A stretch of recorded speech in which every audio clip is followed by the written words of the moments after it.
किया, मालेगांव हालात से पूरे उन्हें बाखबर किया कि इस तरीके के हालात है। संजय राउत साहब ने जो है असद साहब की बात जो है मुख्यमंत्री हमारे उद्धव ठाकरे साहब से कराए, और उसी वक्त हम असद साहब ने मुफ्ती मोहम्मद इस्माइल साहब जो मजलिस इत्तेहादुल मुस्लिमीन के एमएलए है मालेगांव के, उनको कॉन्फ्रेंस में लेकर शहर के हालात पर मुकम्मल तौर से बात की। और मेरी भी असद साहब जो हालात आज असद साहब के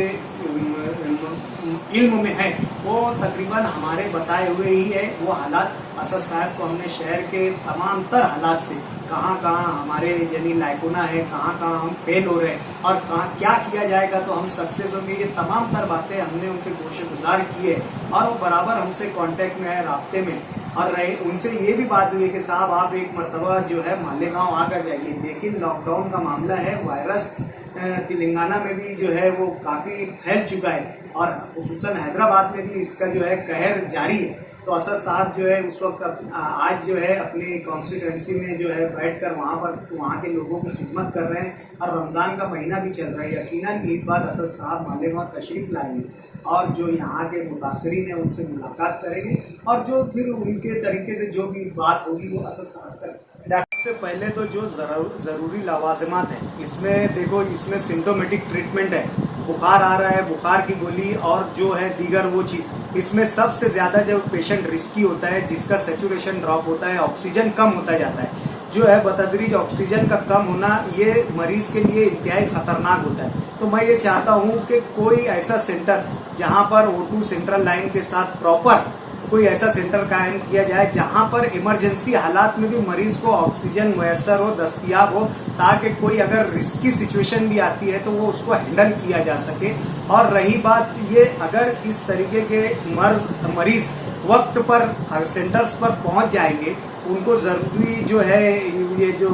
दरकार है ऑक्सीजन वगैरह और जो मेडिसिन वगैरह, जैसे अगर बुखार बहुत ज़्यादा आता है, बुखार दूसरे मर्ज में तब्दील ना हो, मेनिंजाइटिस वगैरह की सूरत इख्तियार ना करे, तो बुखार को कंट्रोल करने के लिए वहाँ पर बुखार की गोली दी जाएगी और दीगर जो जैसे जैसे उनकी अलामतें आएगी वैसी वैसी गोली दी जाएगी। जैसी अलामतें मरीजों में जाहिर होगी वैसी होगी, वहाँ पर वैसी वैसी गोली दवाएं जो है दस्तयाब है वो दी जाएगी, तो यकीनन मर्ज कंट्रोल में रहेगा। मेरी सिर्फ इतनी गुजारिश है कि जो सरकारी अमला अपने तौर से काम कर रहा है, मेहनत कर रहा है, मैं सरकार से गुजारिश ये करूंगा कि यहाँ पर डॉक्टर्स की ज्यादा टीम जो है वो भेजे, मेडिकल अमला जो है यहाँ पर भरपूर रहे, गोली दवाओं का नज़्म बेहतर रहे और ऑक्सीजन के सिलेंडर्स की यहाँ पर दस्तयाबी रहे। और साथ ही साथ मैं शहरियान से अपील करना चाहता हूँ कि आप मर्ज को बढ़ाए ना। देखिए, ये मर्ज से मैं शहर में ऐसी कई मिसालें दे सकता हूँ कि घर में दो दो मैयत होने के बाद लोगों को आखिरी जो है फैसला क्वारंटाइन का ही करना पड़ा। तो आप अपने ज्यादा नुकसानात ना करवाइए, अपने घर के जो बुजुर्ग है, ज़ईफ है, उनकी जानों के साथ खिलवाड़ ना करते हुए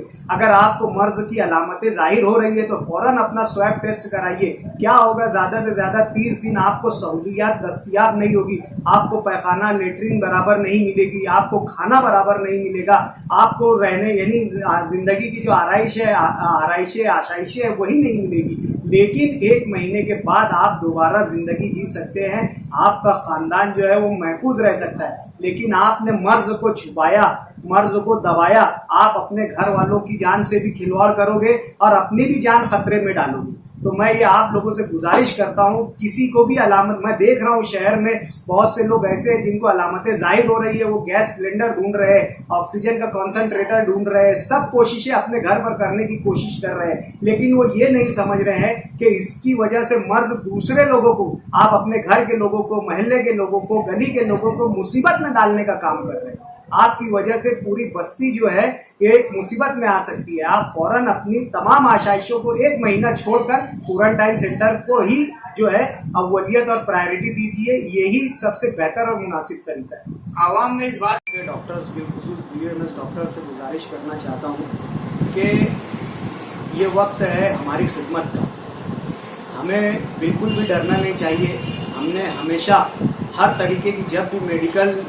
ज़रूरत पड़ी हमने हमारी सर्विस को यहाँ पर प्रोवाइड किया है और हमने साबित किया है कि कौम के सच्चे खिदमतगार जो है डॉक्टरों की सूरत में हम ही BAMS GPs हैं। मुझे आज उनकी ज़रूरत है। कॉरपोरेशन में आज 12 एम्बुलेंस पे डॉक्टर लग रहे हैं, वो इसलिए लग रहे हैं कि आप जो सस्पेक्टेड मरीज़ है उनको ट्रेस करें और उनकी काउंसलिंग करें कि भाई आपको ये बुखार है और आपको इस तरीके की अलामतें आ रही है, आप क्वारंटाइन सेंटर जाइए, आप कोविड सेंटर जाइए, आप स्वैब टेस्ट कराइए, उसके लिए भी बीयूएमएस डॉक्टर्स निकल कर नहीं आ रहे। यानी 12 डॉक्टर्स आज निकल कर एम्बुलेंस पे नहीं आ रहे, जबकि ये काम हम हमारी डिस्पेंसरी पर भी बैठकर कर रहे हैं। आज कॉर्पोरेशन को जरूरत है, इससे एक गलत जो है मैसेज जा रहा है समाज में, जबकि हम इससे ज्यादा रिस्क हमारी क्लिनिक पर बैठकर ले रहे हैं, इससे ज्यादा रिस्क ले रहे हैं। तो मैं गुजारिश करता हूँ बीयूएमएस डॉक्टर्स से और जो भी जनरल प्रैक्टिस करते हैं जीपीज है, उनसे मैं ये गुजारिश करता हूँ कि ऐसे हालात में आप कॉर्पोरेशन का साथ दीजिए, शहर का साथ दीजिए,